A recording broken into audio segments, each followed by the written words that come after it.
Buenos días con todos. El día de hoy presentaremos la sesión bibliográfica que titula Obesidad, Trastorno por Atracón y Control Inhibitorio. Mi nombre es Joana Suárez, soy residente de tercer año, me coordina la doctora Brisa Monroy, médico adscrito al servicio de APC, y pues nos asesoró para esta sesión el ingeniero José Cortés.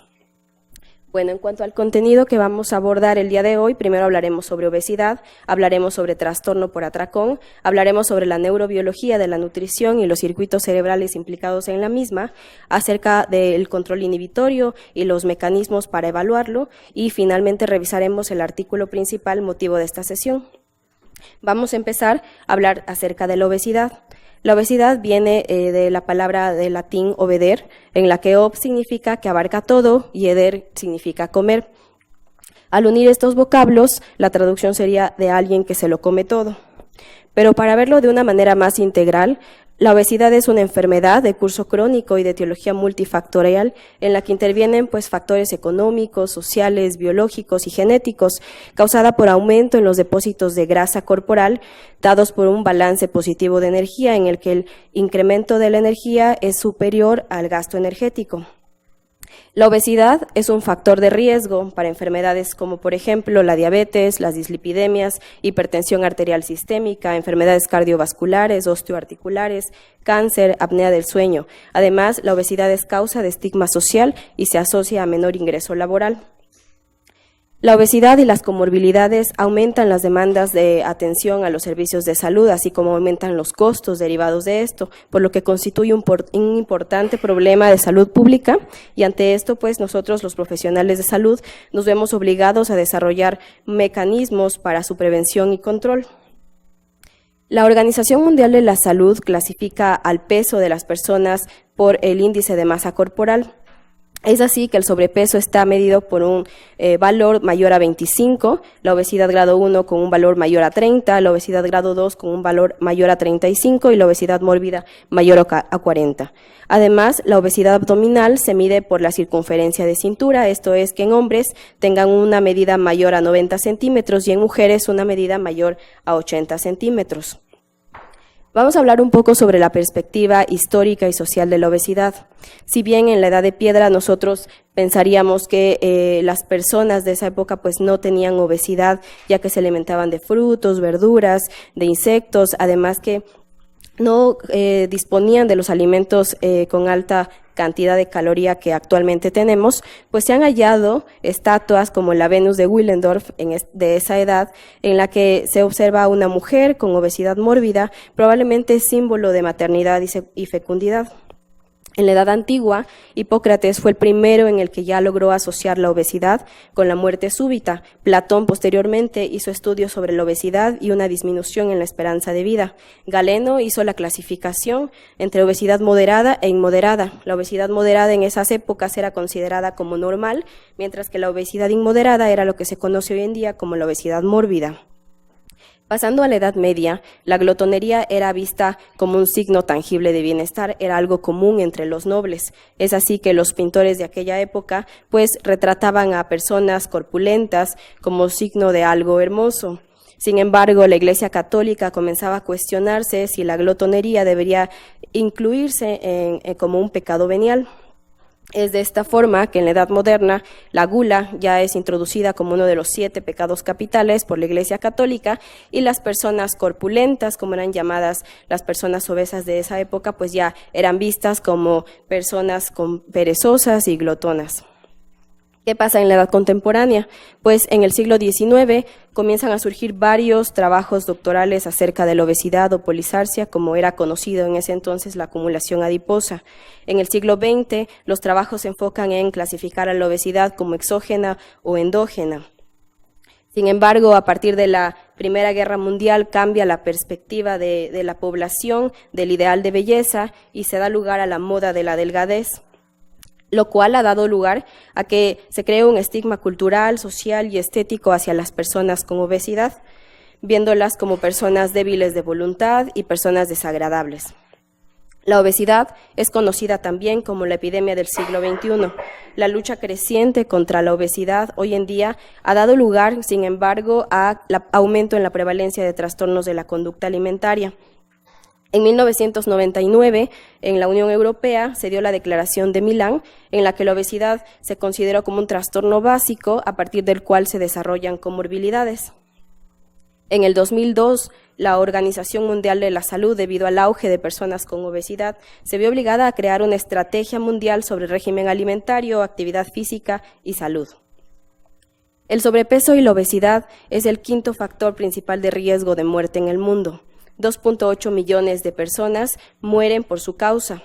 65% de la población mundial vive en países donde éstas provocan más muerte. Se les atribuye el 44% de la carga de la diabetes, 23% de la carga de cardiopatías isquémicas, del 7 a 41% de la carga de algunos tipos de cáncer, como el de mama, colon y próstata. A nivel mundial, tenemos que 39% de la población tiene sobrepeso, esto quiere decir aproximadamente 1.9 billones, y 600 millones de las personas tienen obesidad, esto quiere decir una prevalencia de aproximadamente 13%. La mayor prevalencia de obesidad se da en países de bajos y medianos ingresos, con una tasa del 30% mayor a los países que tienen elevados ingresos económicos. Para el 2008, las cifras ubicaban a Estados Unidos y México como los países con primeros lugares siendo los países con primeros lugares en índice de población con obesidad, mientras que Corea y Japón eran los países con menor índice de población obesa. México se ubicaba en el cuarto lugar en cuanto a obesidad infantil. Sin embargo, para un informe del 2013, México pasó a ocupar el primer lugar en obesidad infantil, lo cual es algo muy importante, ya que si estos niños no son intervenidos de manera oportuna, continuarán con obesidad en la adolescencia y en la edad adulta. ¿Qué ha pasado en cuanto a la tendencia de sobrepeso y obesidad a nivel mundial en niños? Pues en esta tabla podemos observar que en 1990 se estimaba que 31 millones de niños tenían sobrepeso y obesidad. Para el 2012 existen 44 millones de niños con sobrepeso y obesidad. Si esta tendencia continúa, se estima que para el 2025 70 millones de niños presentarán sobrepeso y obesidad. ¿Pero qué pasa en México? Bueno, acá en México, según la Encuesta Nacional de Salud y Nutrición de Medio Camino que se realizó en 2016, la prevalencia de obesidad abdominal en adultos de 20 años o más se ha establecido en 76.6%, siendo predominante en mujeres antes que en hombres.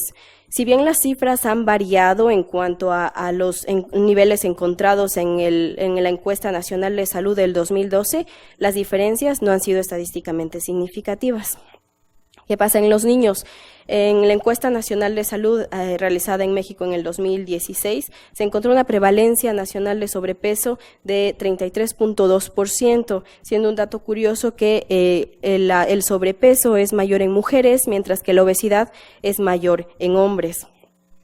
En cuanto a los adolescentes, igual encontramos una prevalencia de 36.3% de sobrepeso y obesidad, encontrando la misma diferencia de sobrepeso mayor en mujeres y obesidad mayor en hombres.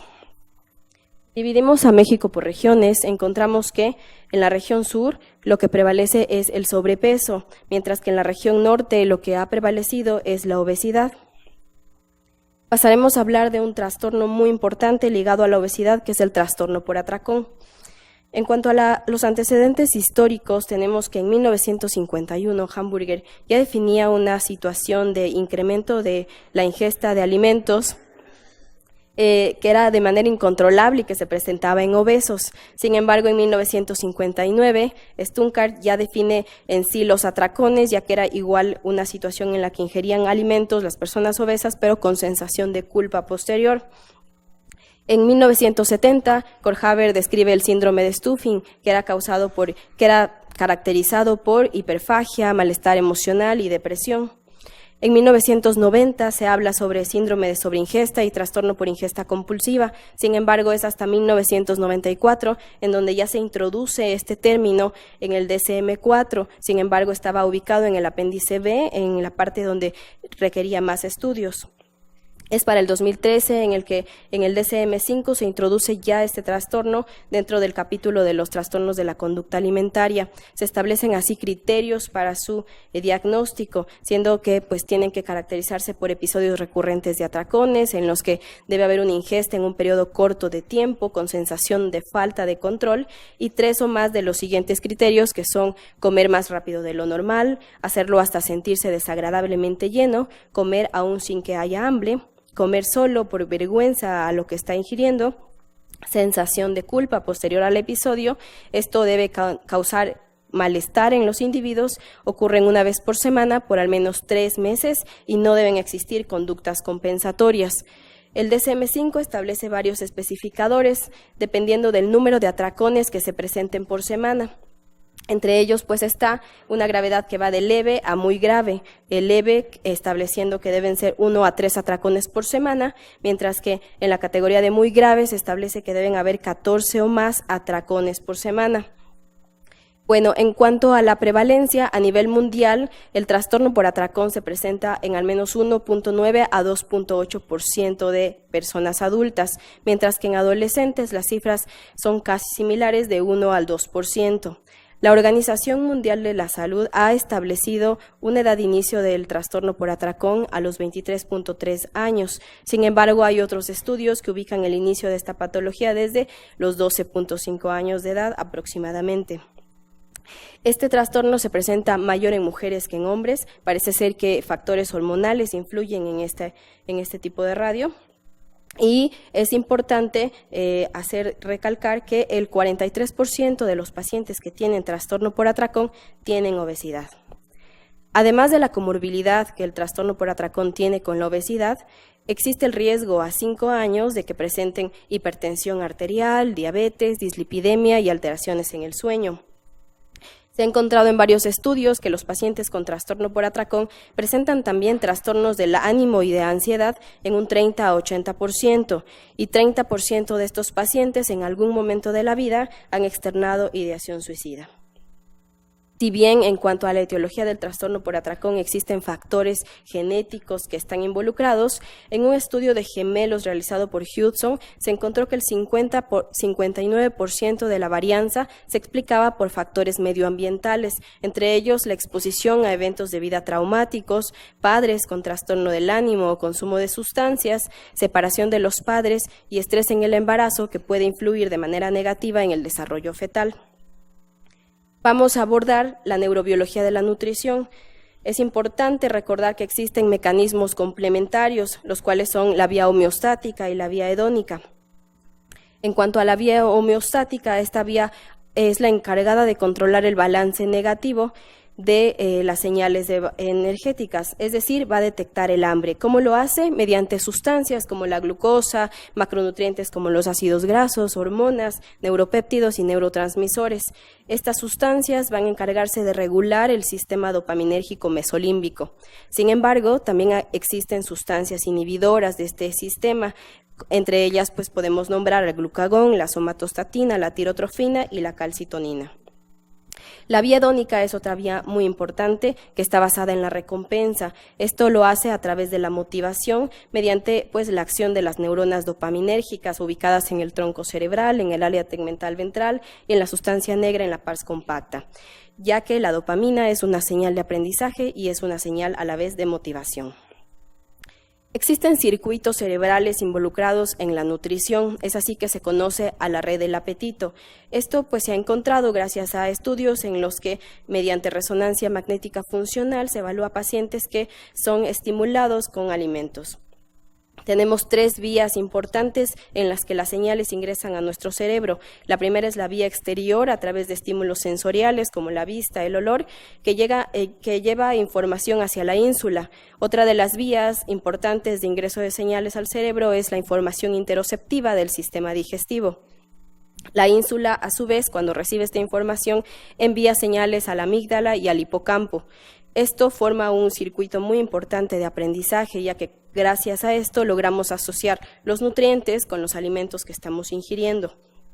Una tercera vía es dada por los péptidos circulantes que llevan la información hacia el hipotálamo. En el hipotálamo se encuentran los núcleos del centro de la saciedad y el centro del hambre. El hipotálamo, a su vez, envía señales hacia neuronas dopaminérgicas que, como dije previamente, están involucradas en la motivación. Envían proyecciones dopaminérgicas hacia el estriado, que es un centro importante de motivación. Y tanto la amígdala como el estriado envían información al lóbulo frontal, específicamente a la corteza cingulada anterior, a la corteza prefrontal ventromedial, dorsolateral y orbitofrontal, que juntos dan lugar al control cognitivo del apetito. Vamos a hablar sobre el control inhibitorio, pero para abordar eso, primero necesitamos recordar cuáles son las funciones ejecutivas. Las funciones ejecutivas son un conjunto de actividades cognitivas que favorecen llevar a cabo un plan coherente dirigido hacia el logro de una meta específica. ¿Cuáles son? Hay tres principales, que son el control inhibitorio, la memoria de trabajo y la flexibilidad cognitiva. A partir de estas tres principales funciones ejecutivas se derivan unas secundarias, que son el razonamiento, la planeación, la resolución de problemas. Las funciones ejecutivas se desarrollan durante la infancia temprana hasta la infancia tardía y la adolescencia. Se asientan principalmente en la corteza prefrontal, sin embargo, también existen conexiones con áreas subcorticales. Hablando ya propiamente del control inhibitorio, pues esta función ejecutiva nos permite tener la habilidad para controlar la atención, los pensamientos, los comportamientos y las emociones para saber realizar lo apropiado o necesario, es decir, que gracias al control inhibitorio nosotros podemos cambiar o escoger la forma de reaccionar o comportarnos. El control inhibitorio consta de atención selectiva, de la inhibición cognitiva y del autocontrol. ¿Cómo se relaciona el control inhibitorio con la conducta alimentaria? Pues bueno, en varios trabajos se ha observado que el control inhibitorio bajo, con un incremento de la respuesta hedónica, da lugar a la sobrealimentación y esto conlleva al sobrepeso y a la obesidad. Hay varios trabajos que establecen que los pacientes con trastornos de la conducta alimentaria tienen pobres habilidades en las funciones cognitivas, principalmente en el control inhibitorio y en la memoria de trabajo. Existen varios métodos para evaluar el control inhibitorio, entre ellos pues hay varios test neuropsicológicos. Ahora hablaré sobre varios test, pero los principales que fueron descritos en el artículo que posteriormente vamos a revisar. Tenemos pues el test de Stroop. Este test va a evaluar la resistencia a la interferencia de tipo verbal, es decir, a la parte de la atención selectiva dentro del control inhibitorio. Hay tres subtareas en este test. La primera consiste en la lectura de palabras. Se presenta al paciente palabras que simplemente deben leer lo más rápido posible. La segunda subtarea consiste en la denominación de colores. Simplemente se presenta un color y el paciente debe nombrar el color. Y la tercera tarea, que es una tarea de conflicto o interferencia, en la que el paciente debe leer el color de la palabra, más no la palabra escrita. Se ha observado que una persona con déficit en el control inhibitorio va a tener mayor interferencia en esta prueba. Existe otra, por ejemplo, el test de descuento por demora, en la que se evalúa la toma de decisiones y el control inhibitorio. Se presentan a los pacientes dos opciones. Una opción en la que se ofrece un estímulo gratificante menor, pero que obtendrá pronto, mientras que se ofrece por otra parte un estímulo gratificante mayor, pero que será obtenido pues a un tiempo más distante. Los pacientes con control inhibitorio tienen la tendencia a escoger estímulos gratificantes más rápido. Existe otra tarea que es muy conocida, que es la tarea Go No Go. Esta tarea pues puede ser aplicada de múltiples formas, entre ellas pues hay test computarizados en la que al paciente se presenta el estímulo Go. Es un estímulo ante el cual se le indica debe responder mediante presionar un botón o presionar una tecla específica. Además, se les presenta un estímulo No Go, ante el cual el paciente debe abstenerse de responder. En la mayor parte del test, el 80% de estímulos van a ser de tipo Go, con lo cual el paciente va a tener que hacer la tarea de inhibir la respuesta automática. Otro test importante en la evaluación del control inhibitorio es la tarea de señales de parada. En este, al igual que en el anterior, se presenta al paciente un estímulo Go, sin embargo, posterior a presentar un estímulo GO en el que el paciente debe responder, se presenta de manera aleatoria una señal que puede ser auditiva o visual en la que el paciente debe inhibir la respuesta. Se pueden medir varios parámetros en esta tarea de señal de parada, entre ellas, por ejemplo, el tiempo de reacción entre la respuesta de la señal GO hasta que el paciente presione el botón, así como el tiempo de reacción a la señal de parada. Es interesante poder observar cómo nosotros respondemos cuando tenemos que ejecutar una respuesta y cuando tenemos que inhibirlo. Podemos ver en este esquema realizado por Aaron cómo es que actúa este circuito. Bueno, cuando tenemos que responder primero, la corteza prefrontal va a enviar señales hacia el putamen. El putamen, a su vez, va a enviar señales hacia el globo pálido. Sin embargo, el globo pálido va a enviar señales inhibitorias hacia el tálamo que logran la desinhibición de las proyecciones talamocorticales y provocan la ejecución de la respuesta en el área motora primaria. ¿Qué pasa cuando nosotros debemos inhibir una respuesta? Pues la corteza frontal inferior envía señales hacia los núcleos subtalámicos, enviando señales excitatorias al globo pálido, quien envía señales inhibitorias al tálamo, que no puede enviar señales a través de los haces talamocorticales, por tanto no se produce la respuesta en el área motora primaria. Vamos finalmente a realizar el análisis del artículo que titula Control inhibitorio en la obesidad y trastorno por atracón, una revisión sistemática y metaanálisis de estudios neurocognitivos y de neuroimagen. Este artículo fue publicado en septiembre del 2016 en la revista Neuroscience and Biobehavioral Reviews con un factor de impacto de 8.85. Los objetivos del artículo fueron evaluar la presencia de alteraciones en el desempeño del control inhibitorio en participantes obesos con y sin trastorno por atracón, así como evaluar las correlaciones neurales del desempeño en el control inhibitorio en participantes obesos comparados con controles con peso normal. Las hipótesis que se plantearon fueron que el control inhibitorio estará alterado en participantes obesos comparados con controles con peso normal y en participantes obesos con trastorno por atracón comparado solo a controles obesos. Se espera encontrar además una actividad reducida en la corteza prefrontal durante las tareas que evalúan el control inhibitorio en participantes obesos comparados con los controles. En cuanto a la metodología, como ya dije previamente, este artículo es una revisión sistemática y un metaanálisis en el cual se encontraron estudios experimentales de caso y control con diferencias en el control inhibitorio en participantes obesos versus controles sanos, así como obesos con trastorno con atracón versus obesos sin trastorno por atracón. La búsqueda se realizó en bases de datos de PubMed, Embase y PsycInfo hasta abril del 2015. Los autores de esta revisión sistemática siguieron el algoritmo para seleccionar artículos dados por las guías Prismas. Es así que identificaron primero 1.793 artículos, posterior a esto removieron artículos duplicados y excluyeron artículos en los que los participantes presenten trastornos psiquiátricos o físicos relacionados o que alteren más bien los patrones de conducta alimentaria. Se eligieron finalmente 90 artículos. Sin embargo, es importante recalcar que ellos eligieron solo los documentos de los cuales tuvieron acceso gratuito.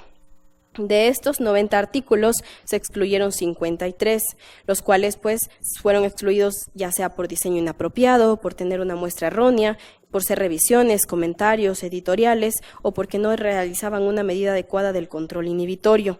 Llegaron finalmente a incluir 37 artículos, de los cuales 8 fueron cuantitativos. Se evaluó el control inhibitorio mediante el test de señal de parada en adultos, 22 fueron estudios cualitativos, 12 realizados en adultos, 10 en niños y finalmente 7 estudios de neuroimagen. La búsqueda llevó a 3 categorías. La primera fueron adultos con obesidad y trastorno por atracón, la segunda niños y adolescentes con obesidad y sobrepeso, la tercera estudios de neuroimagen sobre los paradigmas de control inhibitorio en participantes obesos con y sin trastorno por atracón.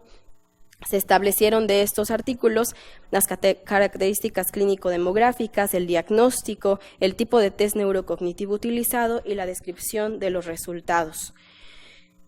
Escogieron 20 artículos que evaluaron la tarea de inhibición conductual en adultos obesos. Voy más o menos a enseñarles los que tuvieron mayor nivel de evidencia.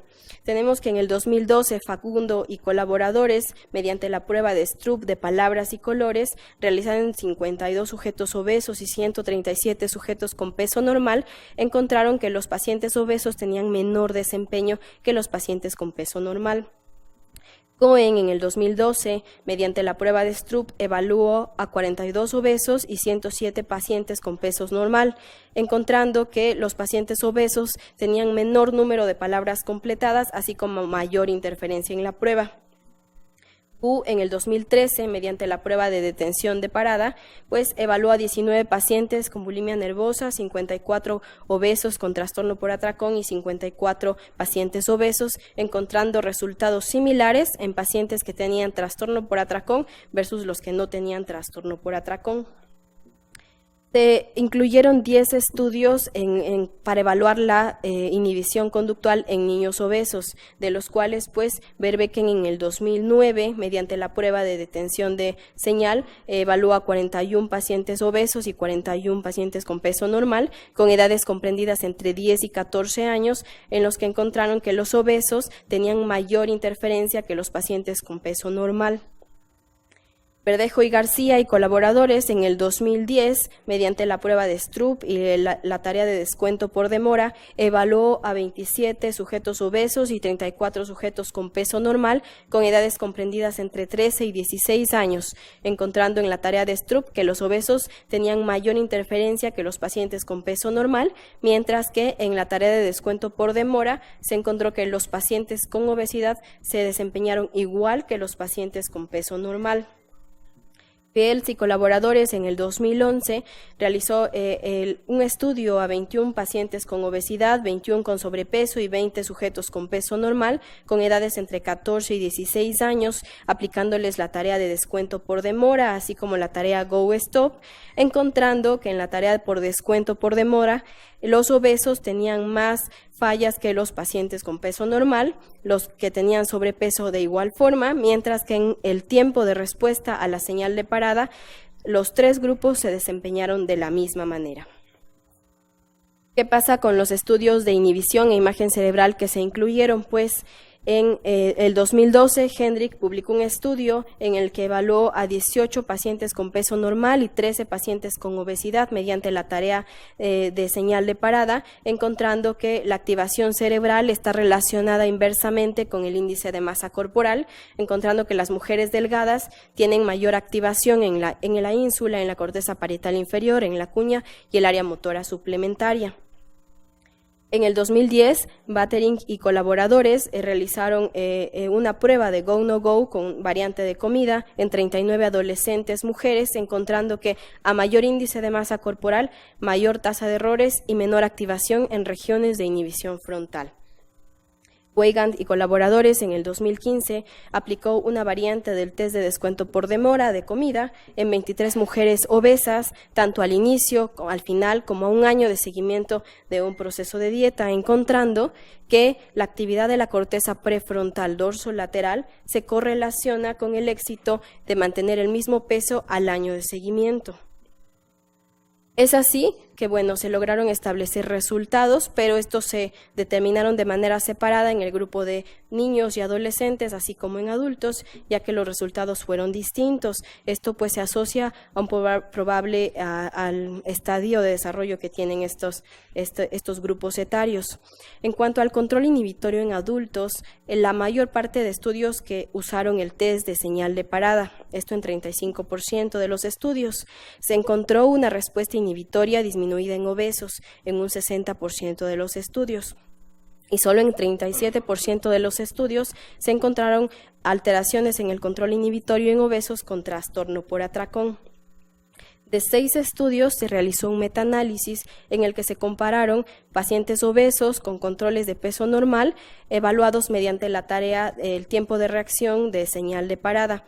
Solo se hizo en 6 estudios debido a la heterogeneidad que tenían los test neuropsicológicos, encontrando datos estadísticamente significativos.